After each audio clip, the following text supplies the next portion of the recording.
siempre, antes de empezar, ¿hay alguna duda o pregunta? Porque creo que esta señorita quería preguntarme algo ayer. Bueno, que el momento de preguntar es ahora, quiero decirle. No, ¿ya lo tiene claro? Es un sí temeroso.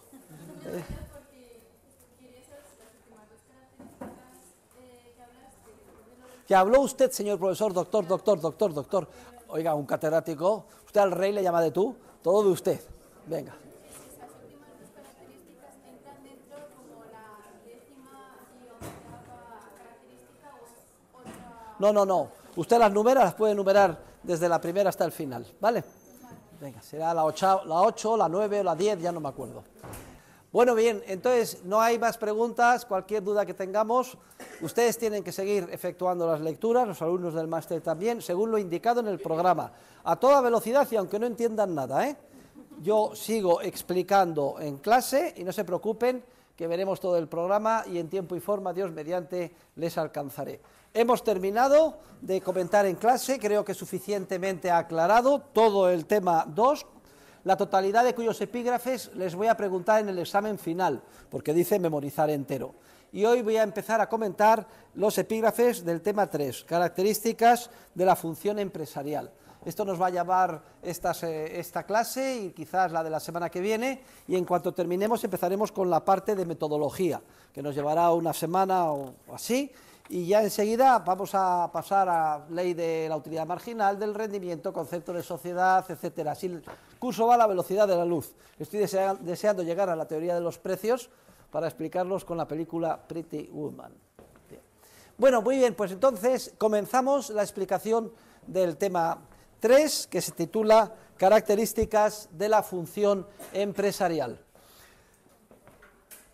Decíamos que no se puede entender nada en economía sin comprender previamente qué consiste la función empresarial, que el empresario es, sin duda alguna, el protagonista de todos los procesos sociales, de todos los procesos de cooperación social que constituyen el mercado, el orden espontáneo del mercado y la sociedad.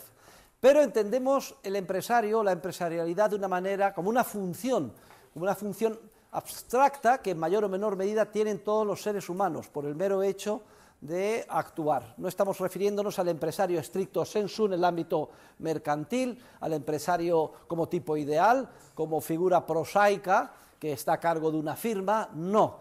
Si en algo estamos incidiendo es que siempre que el ser humano actúa, de alguna forma desarrolla su capacidad empresarial creativa. Y en una primera aproximación definimos la empresarialidad o la función empresarial identificándola con el concepto de acción humana. Y esto nos ha llevado a estudiar la acción humana y sus elementos. No voy a repetir porque creo que ha quedado suficientemente claro y recapitulado en las clases anteriores. Pero decíamos que en una primera aproximación, hoy vamos a dar entrada en una segunda aproximación a un concepto más detallado, a una definición más precisa de lo que sea la función empresarial. Y podemos definir la función empresarial o la empresarialidad como la innata capacidad del ser humano para darse cuenta de las oportunidades de ganancia que surgen en su entorno y actuar en consecuencia para aprovecharse de las mismas.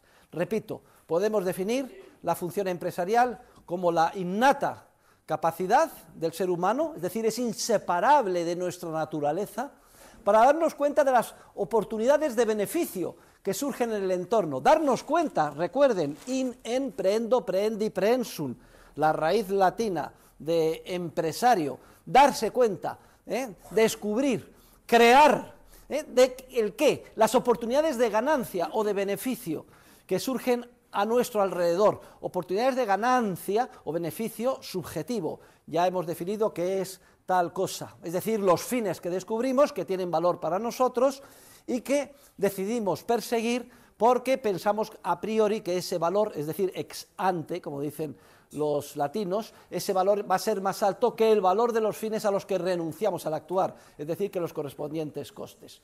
Luego, esa naturaleza humana nos hace, como típicamente nuestro, que tengamos esta capacidad para continuamente descubrir o crear oportunidades de ganancia que surgen a nuestro alrededor. Bueno, esto de que surgen no es que surjan de manera autónoma, no es que surjan pues como las setas debajo de las piedras, surgen porque precisamente nosotros somos seres humanos creativos, las descubrimos en nuestra mente, las creamos en nuestra mente y nos damos cuenta que hay oportunidades de ganancia, y en cuanto nos damos cuenta de esas oportunidades de ganancia, ponemos todo nuestro ser, lo movilizamos en pos de las mismas, es decir, nos ponemos en acción para aprovecharnos de esas oportunidades de ganancia.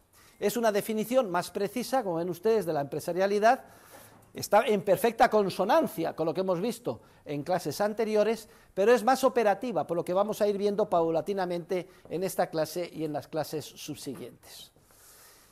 Y claro, nosotros, a poco que por introspección nos analicemos a nosotros mismos, nos damos cuenta de que en mayor o menor medida siempre ejercemos la empresarialidad, porque es inseparable de las acciones humanas. Decíamos también que esta característica de nuestra capacidad empresarial en toda acción humana es lo que más distingue al ser humano de cualquier otro elemento del entorno natural que nos rodea. Es lo único que nos distingue, es lo que nos separa de las hormigas, de las piedras, de los átomos, el hecho de podernos darnos cuenta continuamente de oportunidades de ganancia y actuar en consecuencia. Podemos decir que el ser humano está dotado de una especial perspicacia, es un término curioso que se utiliza en castellano, en el diccionario de la Real Academia, se dice perspicaz, lo define como la vista o mirada muy aguda y que alcanza mucho.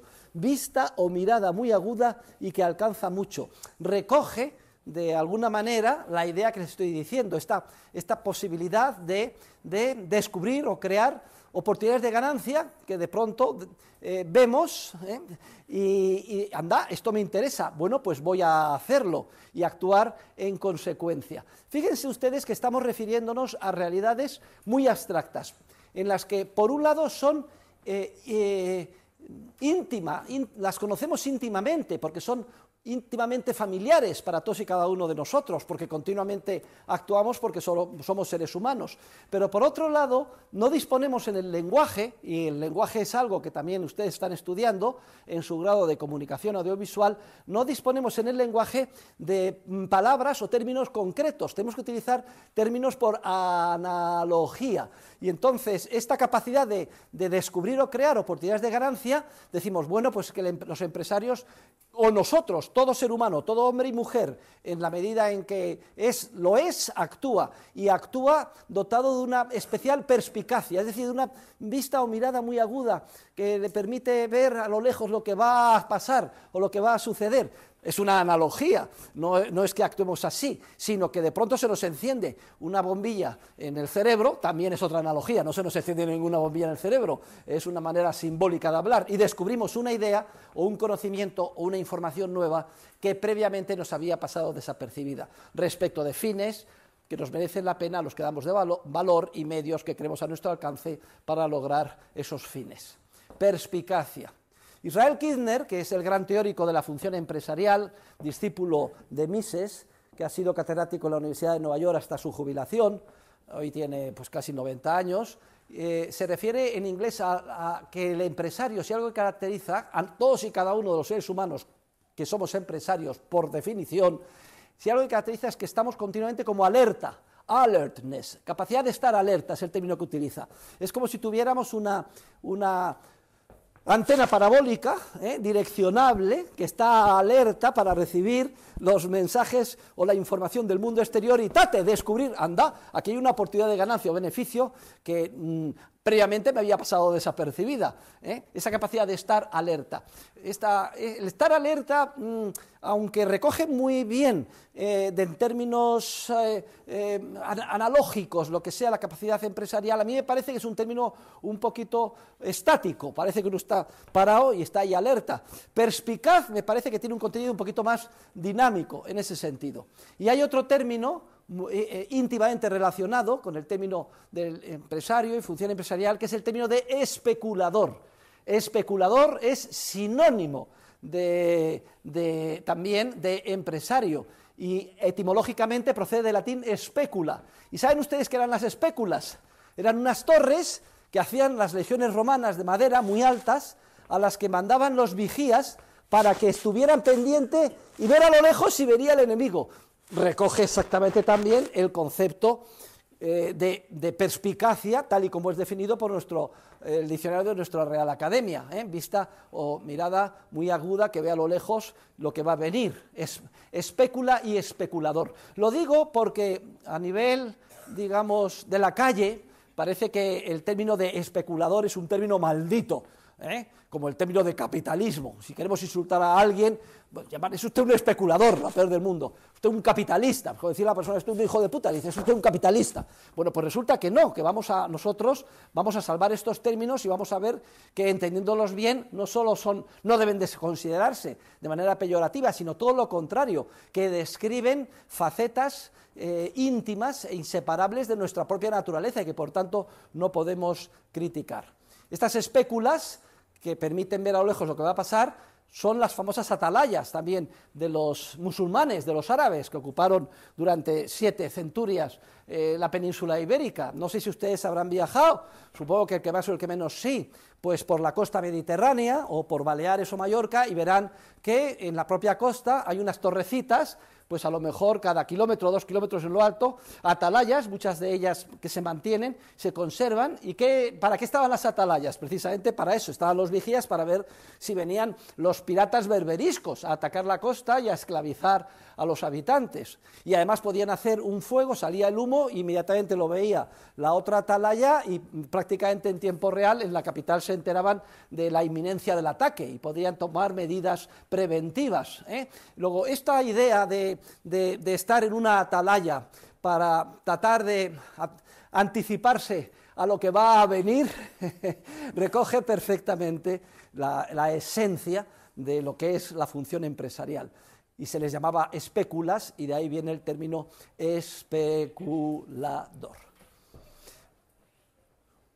La siguiente idea, que es muy importante, es la relativa a qué tipo de información o conocimiento desarrolla el ser humano cuando actúa empresarialmente. Esto de actuar empresarialmente es un pleonasmo, y por tanto me arrepiento de decirlo, porque es un absurdo. Es que toda acción, como les he explicado, es empresarial por definición.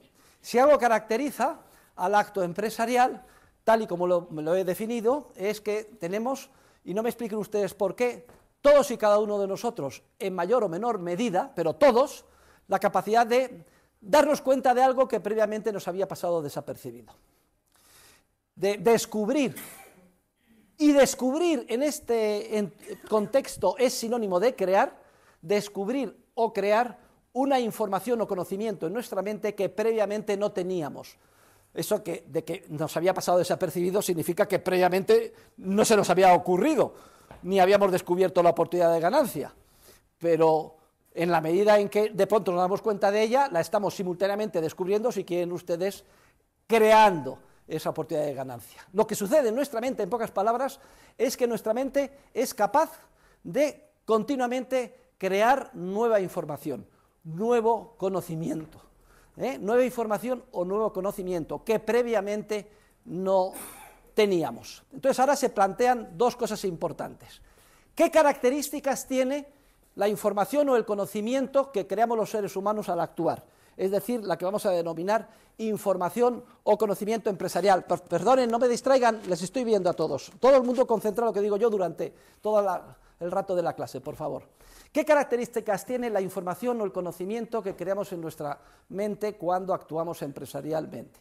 Es lo que vamos a estudiar ahora. Y vamos a ver que tiene una serie de características que hacen que la información o el conocimiento que nosotros creamos al actuar empresarialmente sea radicalmente distinta a la información o conocimiento que hasta ahora con la que hasta ahora nos hemos relacionado, o con la información o el conocimiento que hasta ahora nos han enseñado en el colegio, en el instituto, etcétera, con la información o el conocimiento con el que nos hemos puesto en contacto hasta ahora. De hecho, pensamos que solo existe un tipo de información o conocimiento, y vamos a ver que no, que aunque estemos utilizando el mismo término, información o conocimiento, nada tiene que ver la información o el conocimiento empresarial con la información o el conocimiento que vamos a denominar técnico o científico.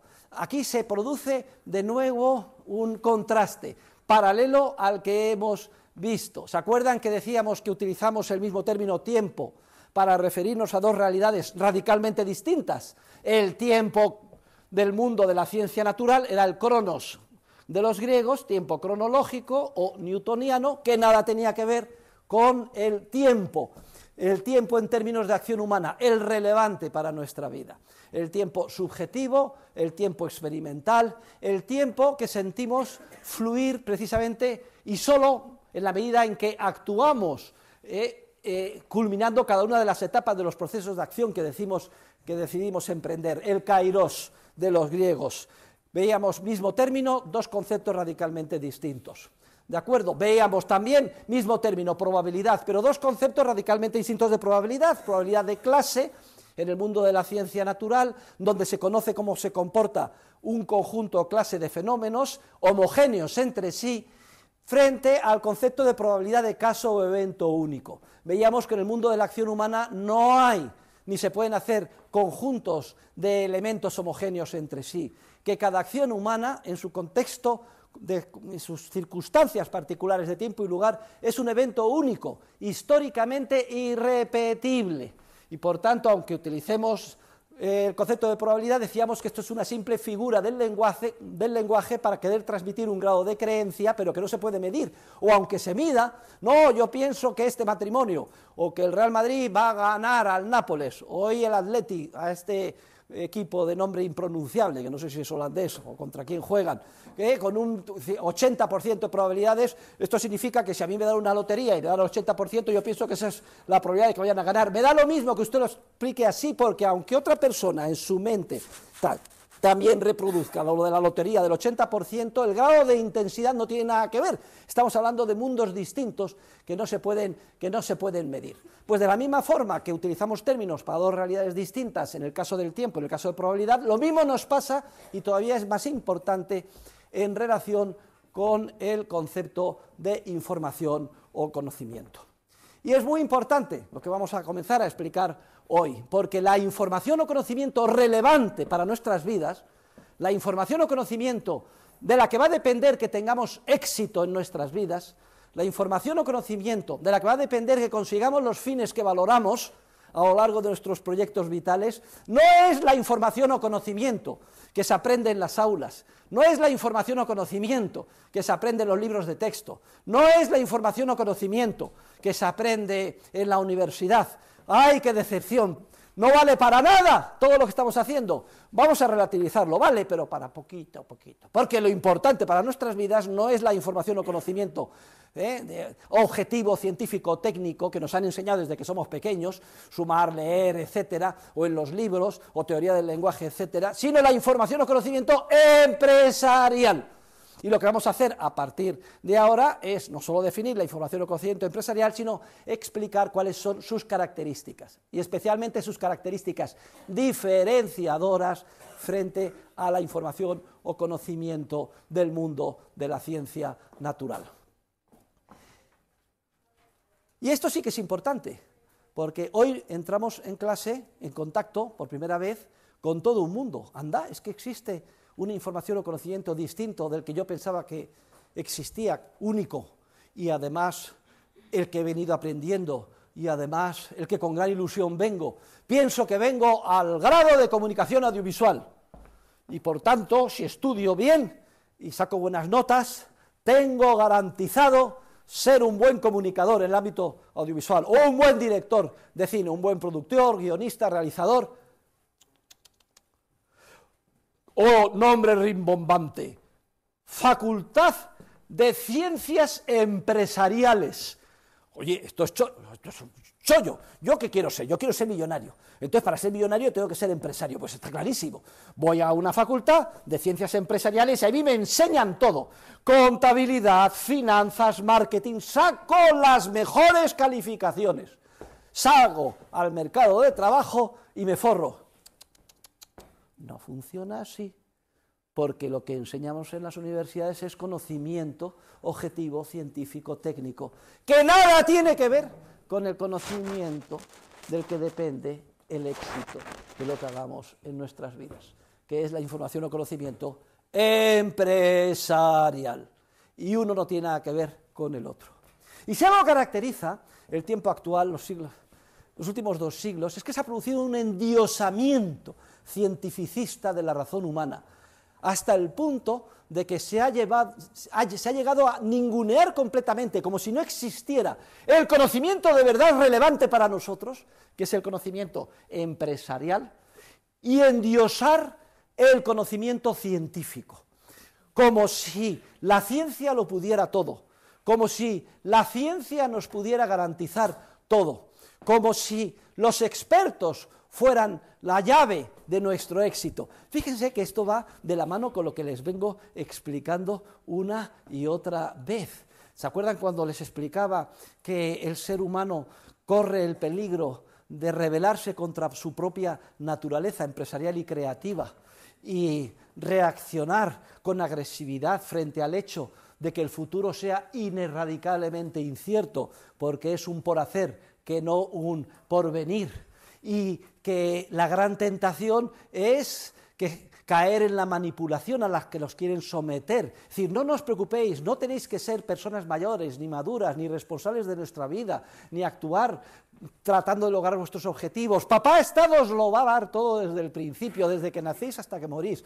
Trabajo bueno, alto sueldo, grandes vacaciones, vivienda, libros de texto, ¡todo! Y dice, esto es jauja, y ni siquiera me tengo que ocupar de mis hijos, porque ya dice la ministra que los hijos no son de los padres, sino que son del Estado. Todo, todo, todo. Pues entonces se solucionó el asunto.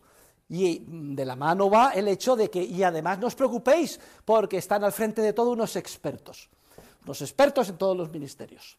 Es decir, la misión del Estado es detectar todas las agendas, todos los problemas, etcétera, y luego con sus expertos y utilizando la ciencia, que queda endiosada, se solucionarían eventualmente todos los problemas sociales. Nadie tiene que preocuparse. Dentro de esta borrachera ideológica y manipuladora del poder, les viene como anillo al dedo, y ahora entendemos el porqué, el endiosamiento de la razón humana y de la ciencia, el endiosamiento de un único tipo de conocimiento o información, la información o conocimiento científico, y el ningunear, olvidar, dejar de lado, ocultar que el conocimiento más relevante no es ese, sino el conocimiento o la información de tipo empresarial. Y ustedes tienen una suerte, les ha tocado el millón, porque en una clase universitaria, y además de una universidad pública, al poco de comenzar el curso, entran en contacto con esta dicotomía, con esta gran diferencia que hay entre la información o conocimiento empresarial y la información o conocimiento científico. ¿Cuáles son las características del conocimiento empresarial? Ya hemos dicho que no soy capaz de explicar, ni ningún ser humano es capaz de explicarlo. Lo veremos en la parte de metodología.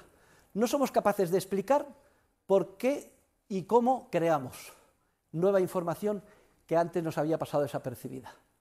Hay muchas teorías al respecto, Utilizamos unos mimbres, que son como las memorias de hechos pasados, pero cada uno la ha interpretado de una manera distinta, quedan ahí como reflejados en sitios diferentes. Fíjese, estoy hablando porque no tengo términos como de nuestra mente, y a lo mejor aquí hay una información y aquí hay otra, y estamos como incómodos por las noches en el subconsciente, hasta que me doy cuenta que esto lo puedo relacionar con esto, inteligencia relacional, y surge en forma de imaginación o expectativa hacia el futuro, un conocimiento nuevo de tipo empresarial que antes no tenía. Y esto no se puede reproducir por máquinas, ni siquiera por la llamada, de manera rimbombante, inteligencia artificial de las máquinas, por mucha capacidad de incrementar la productividad que yo tenga, y que es muy grande y que es como una gran aportación, bienvenida sea esa inteligencia artificial, pero al fin y al cabo ninguna máquina, en ningún programa es capaz de reproducir el proceso creativo, esa esencia diferenciadora de cualquier otro elemento del mundo exterior que caracteriza al ser humano. Entonces vamos a profundizar viendo cuáles son las características del conocimiento empresarial. Y la primera característica del conocimiento empresarial, las tienen en el libro Socialismo, Cálculo Económico y Función Empresarial a partir de la página 52, es que el conocimiento empresarial es ante todo un conocimiento subjetivo, práctico y no científico. Conocimiento empresarial es un conocimiento subjetivo. ¿Qué significa que es un conocimiento subjetivo? Que solo es capaz de crearlo el sujeto subjetivo, actor, en el contexto de las acciones que emprende. ¿Qué significa que sea un conocimiento, aparte de subjetivo, práctico? Que solo se aprende, se descubre o se crea con la praxis, es decir, con el ejercicio de la acción en sus correspondientes contextos. Y por tanto no es un conocimiento científico u objetivo que se pueda aprender en un libro o porque un profesor explique las correspondientes fórmulas, etc.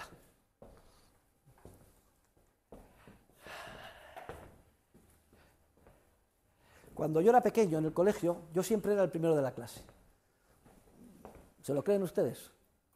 Todo 10 y soy matrículas de honor. Y un día mi abuelo, una persona muy inteligente, me cogió en sus rodillas y me dijo: oye, Jesucito, tú eres una persona muy lista, ¿no? Sí, pero sin embargo te voy a echar un jarro de agua fría. Dime, abuelo. No depende el éxito de tu vida de lo que estás aprendiendo. Las cosas más importantes de la vida no se pueden aprender en los libros, ni en las aulas, ni enseñados por un profesor, ni por un programa. Yo no le entendía a mi abuelo en ese momento, pero qué razón tenía. Las cosas más importantes de la vida solo se pueden aprender actuando. Conocimiento práctico, praxis, praxeología, la ciencia de la acción humana.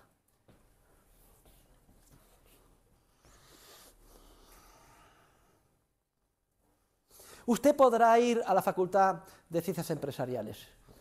¿Qué es lo que le enseñan al final? Es como si fuera una academia, pues una serie de disciplinas repetitivas para subalternos más o menos prosaicas, pero no enseña a ser empresario.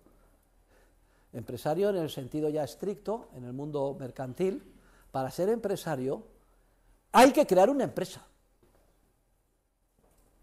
hay que desembolsar un capital, hay que jugarse un patrimonio,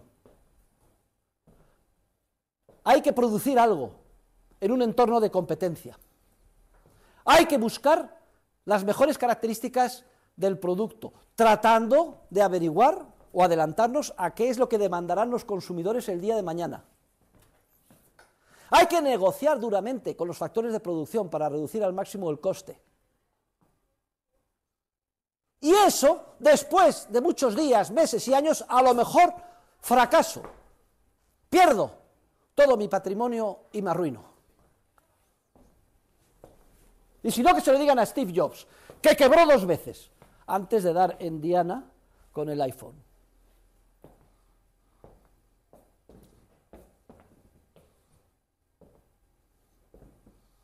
¿Ustedes creen que se puede aprender a ligar en un libro? Clase de ligar.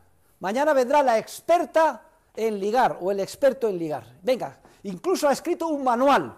El manual de cómo conquistar o cortejar a tu futura novia. Y entonces venimos todos contentos, o al revés, a tu futuro novio. A ver qué me enseñan. Pues sí, lo primero que tienes que hacer es esto, lo segundo, todo el mundo tomando nota, etc. No vale para nada.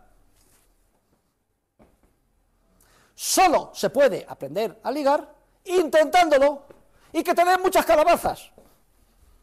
¿Está claro?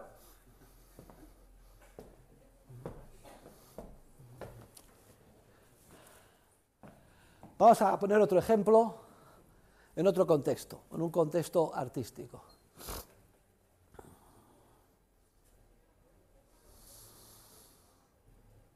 Diego da Silva Velázquez. ¿Saben ustedes quién era? Famoso pintor, Velázquez. Bueno, pues nace en Sevilla y los padres se dan cuenta que este chaval, pues con 4 años, pues ya dibujaba como un primor. Y fíjense, entonces no había ni escuela de bellas artes, ni subvenciones, ni apoyo del Estado, ni nada. Pero los padres eran sensatos.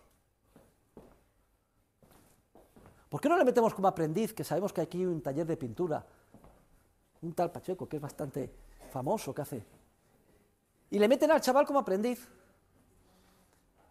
¿Y qué es lo que hace como niño? ¿Ustedes creen que empezaba a pintar como niño? No, le tenían de chico para todo. Oye, limpia esto, recoge lo otro. Ya cuando va creciendo, ya es un poco adolescente, 11, 12 años, a lo mejor en plan de mucha confianza le dejan mezclar. Oye, que no tengo tiempo, porque a ese taller le encargaban poco menos que en plan de fábrica cuadros y cuadros para monasterios, iglesias, etcétera, ¿no?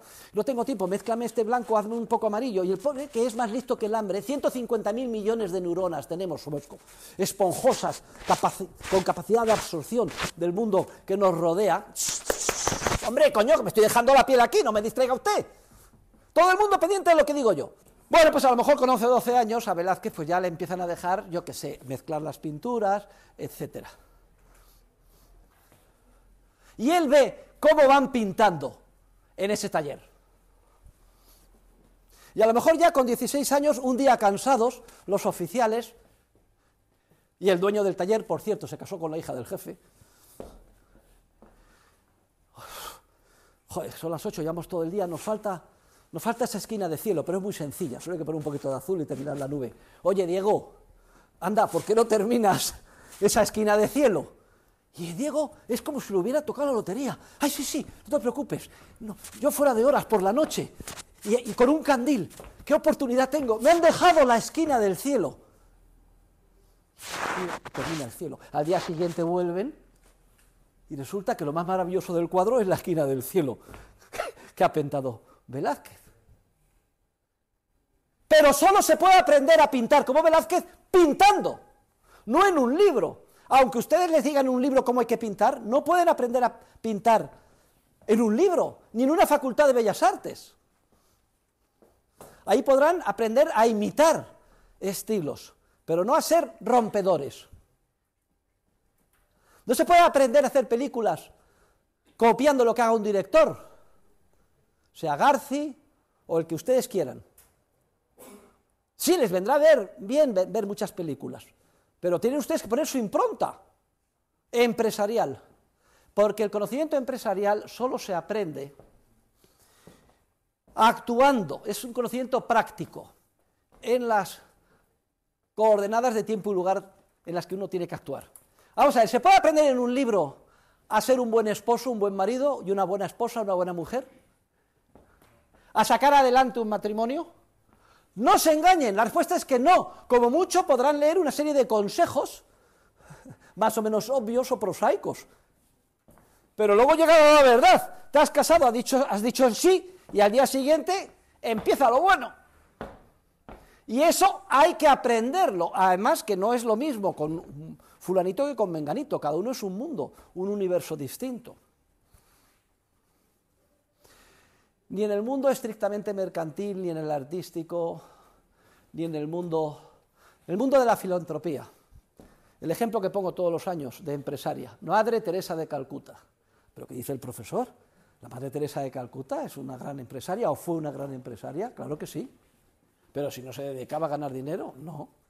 ¿Pero qué finalidad tenía ella? Ayudar a los parias de la India, en Calcuta, que morían en la calle. Fin, ese valor, el que daba el máximo. ¿Y qué es lo que hace? Buscar medios, aunar voluntades, conseguir fondos, construir hospitales, crear una orden, the Little Sisters of the Poor, las hermanitas de la caridad de los pobres, y hacer una organización para ayudar y recoger a aquellos que están muriéndose en la calle, a los más vulnerables. ¿Eso lo aprendió en un libro? No, lo aprendió sobre la marcha actuando. Conocimiento subjetivo, práctico, no científico. Vamos a ver, levanten la mano aquellos de ustedes que sepan montar en bicicleta. Prácticamente unanimidad. Bien. Pregunto, ¿cómo aprendieron? Hagamos un poco de memoria. ¿Cómo hemos aprendido todos y cada uno a montar en bicicleta? ¿Aprendimos en un libro? ¿Fuimos a la Facultad de Ciencias de la Bicicleta ¿Y empresariales? No. ¿Fuimos a una clase que nos diera cualquiera de los astros del Tour de Francia? No. ¿Cómo hemos aprendido a montar en bicicleta? Yo les voy a decir mi experiencia. Era pequeño, vi que mi hermana tenía una bicicleta, me subí y me tiré por una cuesta y me pegué un castañazo que me hizo una raja de aquí hasta aquí sangrando y llegué llorando a pedir el consuelo de mi madre. Pero a base de tirarme una y otra vez, resulta que no se sabe cómo, desarrollé el sentido del equilibrio hasta ser capaz de montar en bicicleta sin ruedines. Y lo mismo que me sucedió a mí, supongo que con pequeñas diferencias les sucedería a ustedes. ¿Sí o no? Porque es un conocimiento práctico de tipo empresarial. Igual que, ¿saben ustedes? Hay un juego completamente antinaturam, tan antinaturam que solo pueden haber creado los idiotas de los ingleses, que se llama el golf. Se lo digo porque un servidor sufre con ese juego desde hace 50 años, todos los domingos a las 9 de la mañana. Consiste, es una gilipollez, en coger un palo, hay una bola, y entonces es muy importante cómo se coge el palo, porque hay que cogerlo así, meter el dedo, etc. Luego resulta que hay que subir el brazo, pero sin mover la cabeza para nada, hasta aquí. Y cuando uno tira aquí, hay que tirar, pero sin mover la cabeza, porque como la sigues o quieras subir de la boda, fallas. Ya. Todo eso está muy bien, te pueden poner 1000 vídeos y darte 1000 libros. No das ni una, viendo un vídeo, estudiando 1000 libros. Lo que tienes que hacer es miles y miles de golpes, hasta que vas cogiendo lo que llaman el swing, y empiezan a salir las bolas medianamente bien. A mí me pasa que cuando empiezo la temporada juego muy bien y luego conforme más juego voy empeorando paulatinamente hasta que termino la temporada de desastre y vuelta a empezar. ¿Que la quieres dar muy fuerte? Fallas. ¿Que la quieres dar muy derecha? La das torcida. Es justo lo contrario. Y esto solo se aprende con la práctica. Y lo mismo que pasa con esto pasa con cualquier otra cosa. Vamos a ver, ¿cómo se aprende a ser buen profesor? ¿Se puede aprender a ser un buen profesor estudiando? Facultad de Magisterio y Profesorado, para la ESO y para la universidad. Cosas que tienen, técnicas didácticas, etcétera. Que no, esto podrá ser una ayuda más o menos secundaria, pero no, solo se puede aprender a ser buen profesor dando clases, viendo cómo los alumnos captan o no las ideas, si uno es capaz de motivarles, de transmitirles las ideas de forma que se entiendan. Es que no se engañen ustedes. Yo desde aquí, desde esta atalaya, sé exactamente lo que está pasando en clase. ¿Quién está concentrado? ¿Quién no? Lo que se piensa. Si se ha entendido la idea o no se ha entendido. Y tengo que volver otra vez a repetirla. Llevo muchos años de vuelo. 39 años dando clase, este curso. Se dice pronto. En suma, la primera característica del conocimiento empresarial es que es un conocimiento subjetivo, práctico y no científico. Si van a la página 53, en nota a pie de página, vayan todos a la página 53 del libro Socialismo, Cálculo Económico y Función Empresarial. En nota a pie de página he puesto un pequeño cuadro donde, por contraste y oposición, distingo las características del conocimiento empresarial frente a las características del conocimiento científico. Al conocimiento empresarial, como es el más importante, el más relevante para nuestra vida, les voy a poner un ejemplo que me acabo de acordar, fíjense, dentro de la inteligencia relacional. Yo conocí a un empresario, no voy a dar su nombre, que era el rey de las bombillas y de las lámparas en España, multimillonario. Un éxito tremendo. Hacía masivamente los apliques, las lámparas, etcétera, para todas las obras que se construían, etcétera, durante décadas y décadas. No sabía leer ni escribir. Pobrecillo, no pudo aprender nunca. A duras penas un garabato que reproducía de manera similar una tras otra vez a modo de firma. Nivel de conocimiento científico, 0. No fue al colegio. Y sin embargo, triunfó en todo lo que hizo. ¿Por qué? Porque el conocimiento relevante para nuestras vidas es el conocimiento empresarial y práctico, no el científico. ¿Y por qué se hizo millonario? Porque tenía una perspicacia maravillosa para contratar a los mejores colaboradores. No sabía nada de contabilidad, si no sabía escribir, contrataba al mejor contable. Tenía un olfato para los negocios impresionante, para detectar lo que querían los consumidores, para cerrar buenos tratos con sus proveedores, para obtener el beneficio allí donde se podía lograr. No hace falta para nada estudiar para tener éxito en la vida, porque el conocimiento relevante no es el que se estudia, sino que es el conocimiento práctico. Esto como digresión de la que me acabo de acordar. ¿Y qué razón tenía mi abuelo cuando decía lo importante en la vida no es lo que se estudia en los libros, ni lo que te enseñan en el cole, hijo? Entonces yo decía, ¿esto es qué es lo importante? Y ya lo irás viendo sobre la marcha.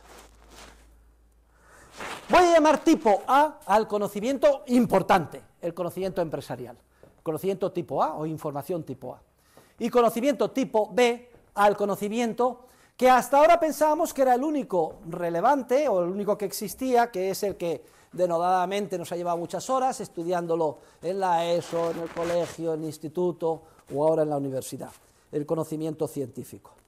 Bueno, pues podemos aproximarnos a esa diferencia desde diferentes puntos de vista y acabo de explicar el primero, tal y como indico en el cuadro. El conocimiento empresarial tipo A es ante todo un conocimiento práctico. El conocimiento práctico o de la praxis también es un conocimiento tradicional. Estas son ideas que desarrolla un catedrático de la London School of Economics de ciencia política, se llama Michael Oakeshott, que se fija en esta diferencia y también insiste en el carácter imperialista y dominador de los científicos, queriendo absorber con carácter único como si la parcela de conocimiento, que si fuera exclusivamente de ellas y ninguneando el otro, ¿no? Michael Oakeshott es muy importante, a él debemos esta diferencia entre el conocimiento práctico y el conocimiento científico. Práctico también dice que es tradicional, porque gran parte de este conocimiento que se aprende solo en la praxis se puede ir consiguiendo gracias al carácter tradicional que se entrega, traditio traditionis, de las costumbres. Decíamos que las instituciones, como procesos evolutivos, o esquemas pautados de comportamiento descubiertos evolutivamente, las instituciones nos ayudaban a enfrentarnos a la incertidumbre ineradicable del futuro. De ahí la íntima relación que hay entre el conocimiento práctico y el conocimiento institucional. Les voy a poner un ejemplo, vamos a ver. ¿Quiénes somos de lengua materna española? Bien. Me pregunto, ¿ustedes aprendieron español en un libro o en un colegio? ¿O cuando llegaron al colegio ya sabían hablar? ¿Ya sabíamos hablar? ¿Y cómo es eso posible? Porque el lenguaje es un conocimiento práctico, no científico. Claro que puedes romperte la cabeza estudiando idiomas, inglés. Cuando yo fui a Estados Unidos, para ingresar a la Universidad de Stanford, te pedían el examen, el TOEFL, Test of English as a Foreign Language. Yo cojo, me meto, me estudio todos los libros, me voy a mi examen, la nota máxima eran 600 y saco 599. Y más inflado que un pavo real, digo, yo domino el inglés. Me saco mi tarifa Apex, que llamaba entonces, en unos aviones de una línea aérea ya desaparecida, que se llamaba la Pan Am, y me voy a Estados Unidos. Y cuando me meto en el avión me dicen, ¿quieren ustedes un headphone? Sí. ¿Qué película quiere ver? Esa, El Padrino. Me pongo mis headphones para ver El Padrino, empiezo a ver la película y todo lo que da orgullo se convierte en inmensa humillación. No entendí una palabra de lo que decían esos tíos. Todo es blanco, americanos y además de gángsteres. Y llegué con el rabo entre las piernas a Stanford. No entendía nada de lo que me decían.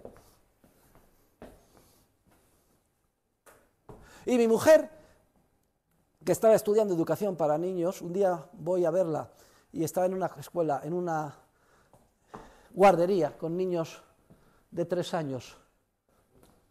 Me meto allí y ya la humillación llegó al infinito. Resulta que esos niños y niñas de 3 años y de 2 años y medio hablaban un inglés infinitamente mejor que el mío. ¿Cómo es eso? Conocimiento práctico. Es que eso se mama, nunca mejor dicho. El niño pequeño, desde pequeño, con la madre, escuchando a la madre, y escuchando al padre, y escuchando a los hermanos, televisión, al final. Y es que hacen incluso, con 2 y 3 años, utilizan los verbos y los tiempos más complicados y los subjetivos, y todo perfectamente. Sobre todo las niñas, que tienen la cabeza en este sentido mejor amueblada. Las mujeres, es curioso, pero piensan hablando. Pues son, articulan mejor. En general, las mujeres articulan mejor que los hombres, que son más, están metidos así, tienen un conocimiento y tal, pero no articulan. Las mujeres es que aprenden a hablar antes. Además, como norma general, yo que tengo 18 nietos y he tenido 6 hijos, aprenden meses antes a hablar. Pero bueno, no importa, los chicos, que si es unos zoquetes y estáis todavía aquí despistados, etcétera, pues también termináis hablando muy bien, con 3 o 4 años. Un año de diferencia, pero termináis hablando mucho mejor que lo que se puede, aprender en cualquier libro.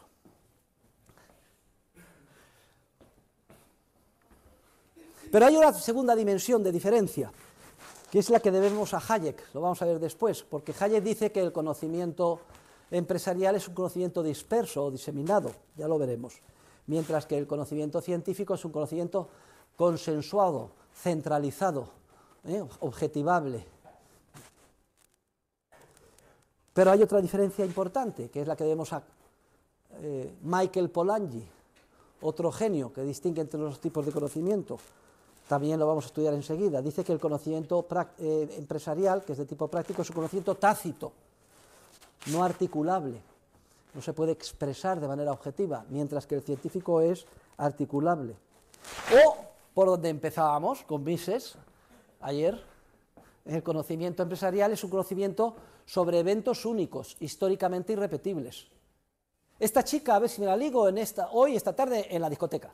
Esto es un hecho histórico, un evento único, históricamente irrepetible. Mientras que el conocimiento científico es un conocimiento de clases. De hecho, la ciencia avanza clasificando cosas y conjuntos de elementos homogéneos y procurando encontrar regularidades, bien sea mediante experimentos de laboratorio, de forma indirecta, en los fenómenos más complejos. Regularidades bien en términos ciertos o en términos probabilísticos, de probabilidad de clase. Nada tiene que ver, por tanto, el conocimiento empresarial práctico, que es de eventos únicos históricamente irrepetibles, del conocimiento científico, que es un conocimiento sobre clases. Y estas son, a grandes rasgos, resumido en este cuadro, en la nota a pie de la página 53 de mi libro, desde la perspectiva de diferentes autores que se han aproximado a esta realidad de la distinción entre el conocimiento importante de verdad, que es el empresarial, el práctico, frente al conocimiento científico, que si habría que poner en su sitio, en un segundo lugar alguno, es este. Es decir, el conocimiento tipo A frente al conocimiento tipo B. Y entonces le voy a hacer la siguiente pregunta. La ciencia económica que explica el profesor Huerta de Soto en esta clase y en esta cátedra, ¿es un conocimiento tipo A, o un conocimiento práctico, empresarial, etcétera, o un conocimiento tipo B, científico? A ver, ¿ustedes qué opinan?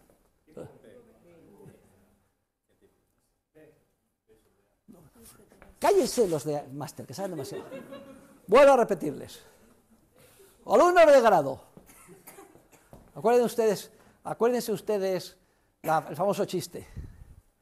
¿De qué color era el caballo blanco de Santiago?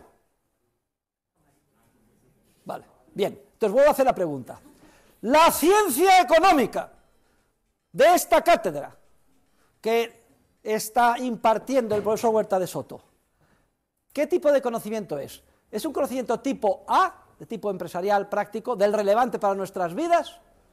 ¿O es un conocimiento realmente tipo B, científico, que está en segundo lugar, etcétera? ¿Es un conocimiento tipo A o es un conocimiento tipo B? Bueno, hay una cierta disparidad. Tipo A, hay algunos que dicen tipo A. Joder, si el profesor Huerta de Soto lo que explica no es el modo bueno que hago yo en clase. Tipo A, a ver, ¿quién piensa que es el A?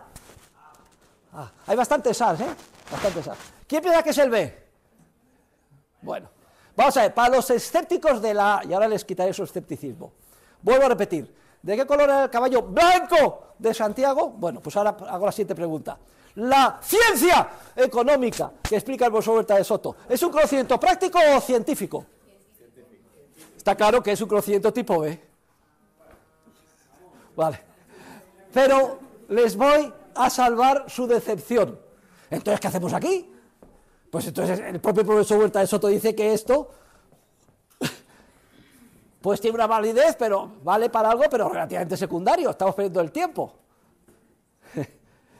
Es que la ciencia económica es un conocimiento científico tipo B sobre los procesos de creación y transmisión del conocimiento tipo A. ¿Se dan cuenta? Es decir, estamos en la ciencia en el tipo B, pero nuestro objeto de investigación es el conocimiento empresarial, que es el relevante, y cómo se comunica o transmite en el proceso social. ¿Y cómo se llama el grado de ustedes? Comunicación audiovisual. Por eso, no es que les haya adaptado el programa a ustedes, es que ustedes tienen una suerte inmensa de que lo que están estudiando se adapta perfectamente a lo que yo autónomamente he creado, o por lo menos yo y mi escuela, que es la escuela austríaca o española de economía. Porque el conocimiento práctico es un conocimiento que solo se aprende en las circunstancias particulares de tiempo y lugar, sobre las valoraciones subjetivas de uno y de las personas con las que uno se relaciona, o los consumidores a los que uno quiere vender, sobre los fines que creemos que persiguen, sobre los medios que consideramos a nuestro alcance para perseguir esos fines, tanto nosotros como otras personas. Miles de personas, millones de personas, somos 8.000 millones interrelacionados a través de unos procesos sutiles de transmisión, de comunicación, de información práctica, de tipo empresarial, que no de tipo científico. Veremos juntos cómo se crean continuamente unas señales en el mercado, la más importante de las cuales son los precios de mercado, que transmiten de una forma potentísima volumen inmenso de información práctica, que no podríamos lograr de otra manera. Todo esto es un mundo o un universo nuevo, que nos debe de maravillar, porque nos pone por primera vez en contacto con este tipo de conocimiento maravilloso que hasta ahora pues se nos había permanecido oculto, porque nadie nos lo había enseñado, que existía ni qué diferencias tenía con el conocimiento que habitualmente se enseña. ¿Y qué relaciones hay? Lo explico en la otra pie de página, entre el conocimiento A y el conocimiento práctico y el conocimiento B, conocimiento científico. Miren, el conocimiento científico, como mucho, actúa como un trampolín que permite, ustedes van a una piscina y en el trampolín, ¡cham!, les impulsa y llegan más lejos para tirarse al agua. Es como si fuera un trampolín que permite impulsar su capacidad de creatividad empresarial, pero nada más eso.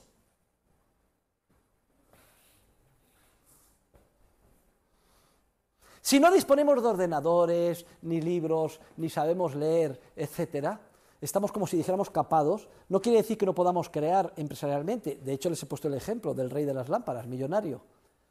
Pero si disponemos de un conocimiento prosaico sobre estas disciplinas de secundaria importancia, con esos mimbres podemos impulsar o multiplicar incluso nuestra capacidad creativa hacia áreas que ni siquiera podríamos imaginar de no disponer de esos mimbres. Eventualmente, porque hay personas que son los mejores en contabilidad, finanzas o marketing y sin embargo son un desastre como empresarios. Es como cuando vamos a invitar un experto, vamos a invitar al profesor Huerta de Soto a la televisión. Me lo han hecho alguna vez. Y entonces siempre lo digo, se supone que como es experto y tiene conocimiento científico y sabe mucho de economía, le preguntan, bueno, ¿y entonces qué va a pasar con los tipos de interés? ¿Cuánto va a ser la inflación? ¿Cuánto cree usted que va a crecer el PIB? Un científico de verdad tendría que responder que lo que respondo yo no se sabe. Ni lo sé, ni se sabe. Además, si lo supiera, yo no estaría dando clases. Yo sería hipermillonario. O sea, tendría un barco de 300 metros de eslora. Soy un humilde profesor, bueno, dentro de la humildad relativa, que ha heredado, etcétera. No tiene ningún mérito, porque lo mío todo es herencia, aunque procuro mantenerlo y enriquecerlo un poquitín. Pero lo más gracioso es que invitan al supuesto economista, le preguntan eso, que no se puede saber, y entra al trapo y contesta. Sí, el PIB va a crecer, ya ha dicho la OCDE, que un 3,4, pero luego lo ha matizado yo, 3,2, pues 3,2. Y la inflación va a ser, pues esto es lo que dice el experto, muy bien, se va el experto tan contento, y todos los que le escuchamos pensando, ya hemos aprendido algo nuevo. Noticia de hoy. El Servicio de Estudios del BBVA reduce en 1,5% el crecimiento del PIB español, con grandes letras. Eso no vale para nada, si el futuro es irradicablemente incierto, si no se sabe lo que va a pasar. Está por hacer, no está por venir. Solo mediante el ejercicio de la acción en sus correspondientes contextos somos capaces de aprender, equivocándonos, cayéndonos, que nos den calabazas, que perdiendo dinero, arruinándonos, somos capaces de aprender en un proceso creativo el conocimiento empresarial relevante para nuestras vidas. Y termino con Picasso. Ustedes saben que Picasso era una persona perversa, desde el punto de vista humano, no se puede ustedes imaginar. Era realmente, ¿saben lo que es un machista? O sea, lo que le gustaba era conquistar, entre comillas, a las mujeres, ya saben lo que significa eso, y luego decía, te pago con un dibujo, pero si no haces lo que digo yo, en la cama no te lo firmo. Esa era la diferencia en que fuera millones o valiera cero. Aparte de, como estaba de moda, pues él apoyaba a todos los movimientos genocidas, comunistas, etc. Una persona personalmente tremenda, pero Dios es muy misterioso y personas así tremendas resulta que les da una capacidad artística como no se podía haber imaginado nunca nadie, y entonces concibe el cubismo, ya saben ustedes. Luego va alguien y le dice, oiga, eso lo puede pintar un niño de 6 años, mi hijo. Y dice, sí, pero para pintar como un niño de 6 años previamente tienes que haber aprendido a pintar como Velázquez. Y de hecho, si van ustedes a la etapa previa de Picasso, era un primor como pintaba, de manera figurativa. ¿Y cómo aprendió? ¿Cómo fue esa explosión creativa que supone un antes y un después en el mundo del arte? Pues por la praxis, estrellándose una y otra vez. Aquí lo dejamos, queridos alumnos, muchas gracias a todos.